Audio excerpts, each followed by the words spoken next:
നമ്മുടെ വീട്ടിൽ മഹാലക്ഷ്മി ദേവി സ്ഥിരമായി തങ്ങുവാൻ വേണ്ടിയുമാണ് നമ്മൾ ഈ ഒരു താന്ത്രികം ചെയ്യുന്നത്. അതിനുവേണ്ടി നമ്മൾ കുറച്ച് മഞ്ഞൾപ്പൊടിയും കുറച്ച് കുങ്കുമം, 2 ഏലക്ക, കുറച്ച് ഭസ്മം, 2 ഗ്രാമ്പു, 1 കഷ്ണം പച്ചക്കർപ്പൂരം ഇവ എടുത്തു വെച്ചിട്ടുണ്ട്. ഈ സാധനങ്ങളിൽ ഏതെങ്കിലും ഒരെണ്ണം നിങ്ങൾക്ക് ഇല്ല എങ്കിലും നമുക്കത് സ്കിപ്പ് ചെയ്യാവുന്നതാണ്.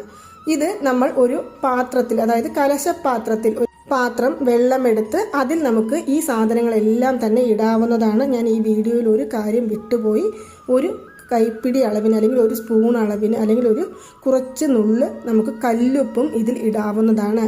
ഇത് നമ്മുടെ വീട്ടിലെ ദുഷ്ടശക്തികളെ ഇല്ലാതാക്കുവാനും പോസിറ്റീവ് എനർജിയെ വർദ്ധിപ്പിക്കുവാനും കുലദൈവത്തെ നമ്മുടെ വീട്ടിലേക്ക് ആനയിക്കുവാനും മഹാലക്ഷ്മി ദേവിയുടെ അനുഗ്രഹത്തിനായും ചെയ്യുന്ന ഒരു താന്ത്രികമാണ്. ഇനി നമുക്ക് നമ്മുടെ കൈകളിൽ ഏത് പൂക്കളാണോ ഉള്ളത് ആ പൂക്കളിൽ ഏതെങ്കിലും 1 പൂവോ 2 പൂവോ, ഇനി ചെമ്പരത്തിയാണോ